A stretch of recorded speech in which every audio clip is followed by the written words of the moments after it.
Israel और Iran के समर्थक लड़ाकों की लड़ाई कई देशों के बारूदी घमासान में बदलती दिख रही है, जिसमें नेतन्याहू की हार की 100% गारंटी भी दी जा रही है।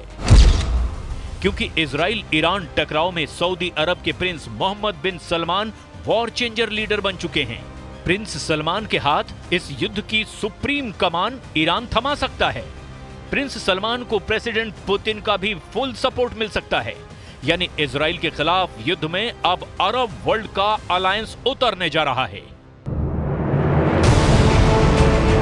क्राउन प्रिंस मोहम्मद बिन सलमान को ईरान ने साध लिया है, जिसके साथ ही अरब वर्ल्ड का सबसे ताकतवर और दौलतमंद साथी ईरान के साथ आ चुका है। प्रिंस सलमान के ईरान के खेमे में आने का मतलब नेतन्याहू को अच्छी तरह मालूम है। सऊदी अरब और ईरान का गठबंधन खाड़ी युद्ध का रुख पलट सकता है। दो कट्टर और जानी दुश्मनों की पीस डील हो चुकी है। सौदेबाजी में ईरान को वॉर जोन में सपोर्ट मिलेगा तो प्रिंस सलमान ईरान से अच्छा खासा प्रॉफिट हासिल करने वाले हैं। ईरान की नई रणनीति का पूरा ब्यौरा देखने से पहले इसके साइड इफेक्ट का ट्रेलर देख लीजिए। युद्ध को बारूदी डोज की मात्रा बढ़ती जा रही है। हिजबुल्लाह ने इजराइल पर 60 रॉकेट दागे हैं। इजराइल में सिर्फ एक जख्मी हुआ, कुछ इमारतें टूटी, लेकिन बदले में इजराइल ने बेरूत को आधी रात से दहलाना शुरू कर दिया। रविवार की सुबह तक मिसाइलें बरसाता रहा। इजराइल के हमले में बेरूत में 20 लाशें गिरी, 60 से ज्यादा लोग घायल हो गए। शहर के माली नुकसान का अब भी अंदाजा नहीं लगाया जा सका है। इजराइल अंधाधुंध बंकर बस्टर बम के धमाके कर रहा है, तो उधर हिजबुल्लाह फाइटर भी जोरदार पलटवार कर रहे हैं। लेबनान से इजराइल पर हिजबुल्लाह के रॉकेट और ड्रोन दागे गए। मध्य इजराइल में हिजबुल्लाह ने 60 रॉकेट की बौछार कर दी। इजराइल के डिफेंस सिस्टम ने बाकी 5 रॉकेट हवा में ही मार गिराए, लेकिन तेल अवीव के उत्तर में नेतन्याह और हर्जलिया सिटी में रॉकेट की बौछार जारी है। हिजबुल्लाह के रॉकेट अटैक का सबसे ज्यादा जोर मेटुला सिटी में दिखाई दे रहा है। लेबनान से रॉकेट दागे जाने के बाद मेटुला में भारी नुकसान की खबर है। उत्तरी इजराइल में मेटुला परिषद के प्रमुख डेविड अजोलाई ने 8 रॉकेट धमाके की पुष्टि की है। इन धमाकों से कई इमारतें खंडहर में तब्दील हो चुकी हैं। אנחנו מדברים כרגע על משא ומתן אפשרי להסדרה. האמריקנים מובילים את זה. אני אומר, זה מתבצע רק תחת אש. והוא מתבצע עם הרבה מאוד אש. युद्ध में फाइटर ग्रुप की पूरी तरह पिटाई के बाद तेहरान ने नया ब्लूप्रिंट बनाकर सभी सहयोगियों से मोहर भी लगवा ली है। रातों रात हुए बदलाव के बाद ईरान समर्थक लड़ाका ग्रुप भी अब इजराइल पर टूट पड़े हैं। रविवार की सुबह लेबनान से इजराइल में भीषण रॉकेट हमला हुआ है। वॉर जोन की त्रासदी से अलग ईरान ने जो वॉर प्लान बनाया है, उसके बाद बेरूत के बड़े बम तेल अवीव में फटने का ऐलान हुआ है। पहले से कहीं ज्यादा मिसाइलें बरसने की हुंकार भी भरी गई।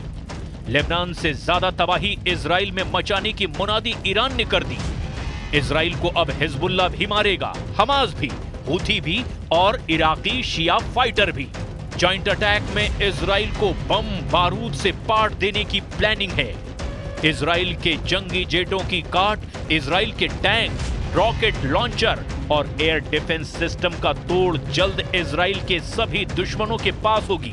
इजराइल के लिए अरब वर्ल्ड से ऐसी बैड न्यूज आई जिससे अमेरिका भी टेंशन में है। बाइडेन से ज्यादा परेशान 20 जनवरी को प्रेसिडेंट पद की शपथ लेने वाले डोनाल्ड ट्रंप हैं। अरब कंट्री से आए नए अपडेट ने वॉर जोन से बड़ा तहलका किया है। प्रिंस की दौलत, पुतिन के हथियार, ईरान का प्रहार, इजराइल में मचेगा हाहाकार। इजराइल के खिलाफ गठबंधन मजबूरियों से बना है। सभी के अपने अपने इंटरेस्ट हैं। सऊदी अरब, ईरान और रूस के एक पलड़े में आने की वजह आपको बताते हैं। ईरान को इजराइल से युद्ध जीतने के लिए हथियार चाहिए। ईरान को हथियार रूस देने को तैयार है, दे भी रहा है। लेकिन जंग जीतने के लिए जितने हथियार की दरकार है, उतनी दौलत ईरान के पास नहीं। ईरान की मजबूरी समझी जा सकती है। तो रूस भी मुफ्त में हथियार दे नहीं सकता, क्योंकि पुतिन खुद यूक्रेन जंग में उलझे हुए हैं, युद्ध के खर्चे से परेशान हैं। पुतिन को भी युद्ध जारी रखने के लिए बेहिसाब दौलत चाहिए। ईरान से दोस्ती निभाने के लिए पुतिन हथियार देंगे, लेकिन उसकी कीमत ईरान कहां से चुकाएगा? इन सभी प्रॉब्लम का सलूशन किसी के पास है, तो वो है सऊदी अरब के क्राउन प्रिंस मोहम्मद बिन सलमान, जिन्हें ईरान के सुप्रीम लीडर अपने खेमे में लाने में लगभग कामयाब हो चुके हैं। अमेरिका ने अगर अड़ंगा नहीं लगाया तो अरब वर्ल्ड में बना नया अलायंस इजराइल को युद्ध में धूल चटा देगा। नेतन्याहू के खिलाफ ईरान ने सारे मोहरे सेट कर दिए हैं। खामनेई की वॉर डील सुपर पावर को सन्न करने वाली है। सऊदी अरब अब तक अमेरिका का सबसे बड़ा सहयोगी रहा है। प्रिंस सलमान ने अमेरिका की अनदेखी कभी भी नहीं की है।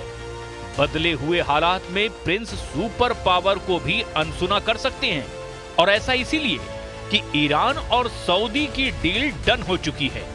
ईरान के डिप्टी विदेश मंत्री माजिद तख्त रवंची ने सऊदी अरब के साथ स्थायी शांति की पेशकश की है।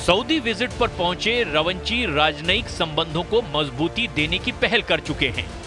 यरूशलम पोस्ट की रिपोर्ट के मुताबिक ईरान की कोशिश सऊदी अरब से रिश्ते बेहतर करने के साथ साथ ईरान ने अब रूस के साथ भी संबंध मजबूत कर लिए हैं, जिससे ईरान ने डोनाल्ड ट्रंप को भी क्लियर मैसेज दिया है कि अरब वर्ल्ड में अब ईरान का फैसला फाइनल माना जाएगा।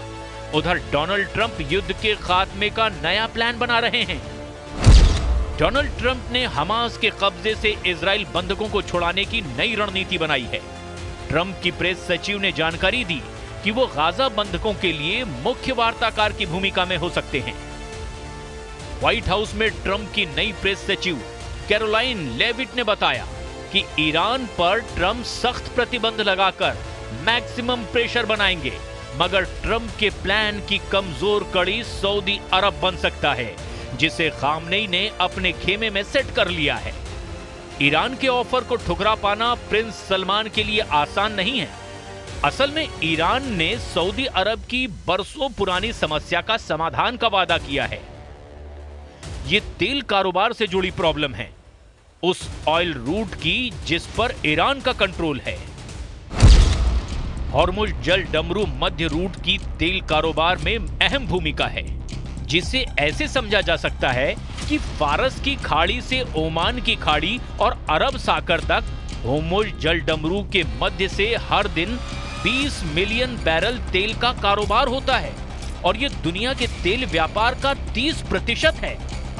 सऊदी अरब, संयुक्त अरब अमीरात, ओमान, ईरान, कतर और कुवैत ऊर्जा आपूर्ति के लिए इसी रूट पर बहुत ज्यादा डिपेंड करते हैं, जिसमें खास बात यह है कि हॉर्मुज जल डमरू मध्य पर ईरान का नियंत्रण है। ईरान ऑयल रूट की सबसे बड़ी अड़चनें दूर करके सऊदी अरब और अरब देशों को अपने पाले में लाने की कोशिश में जुटा है। इसके साथ ही ईरान सऊदी अरब के प्रिंस के ड्रीम प्रोजेक्ट सलमान नहर को बनवाने में भी मदद कर सकता है। प्रिंस सलमान ने साल 2015 में नए ऑयल रूट का प्रस्ताव पेश किया, जिसमें 950 किलोमीटर लंबी नहर बना करके अलग रूट से तेल कारोबार की योजना बनाई गई, जिसमें 950 किलोमीटर लंबी नहर अरब की खाड़ी को अदन की खाड़ी से जोड़ेगी, जो सऊदी अरब के पूर्वी प्रांत से यमन के रास्ते अदन की खाड़ी को जोड़ेगा, जिससे तेल कारोबार में कम वक्त लगेगा और बड़ी बचत भी होगी। प्रिंस सलमान की सारी प्रॉब्लम सॉल्व करने के एवज में ईरान सिर्फ उनसे आर्थिक मदद चाहता है, जिससे ऐसे हथियार की खरीद की जाए जो इजराइल को युद्ध में हराने के लिए काफी हो। रूस और तुर्की के पास ऐसे हथियार हैं। प्रेसिडेंट पुतिन ने पहले भी ईरान को हथियार सप्लाई कर मुश्किल वक्त में साथ दिया है। अच्छी डील मिलने पर प्रेसिडेंट पुतिन ईरान को हर तरह से हथियार से मदद पहुंचाने से नहीं हिचकेंगे, क्योंकि उन्हें खाड़ी युद्ध में किसी भी कीमत पर अमेरिका को मात देनी है, जो इजराइल के साथ मजबूती से डटा है। सुपर पावर के खिलाफ किसी भी मोर्चे पर पुतिन उसके दुश्मनों के साथ ही होंगे, ये भी तय है। ऐसे में इजराइल का युद्ध में बचना मुश्किल होगा। रूस के हथियारों की मार दुनिया यूक्रेन युद्ध में देख रही है। हाइपरसोनिक मिसाइलों से मची तबाही ने दुनिया भर को थर्रा दिया है। नेटो जैसा सैन्य संगठन भी रूस से सीधे टकराने की हिम्मत नहीं जुटा पा रहा। ऐसे में इजराइल अकेले तमाम दुश्मनों के आगे कितने दिन टिक पाएगा, ये बताने की जरूरत नहीं। और फिर युद्ध में अमेरिका के साथ के बगैर इजराइल का बचना भी बहुत मुश्किल होगा।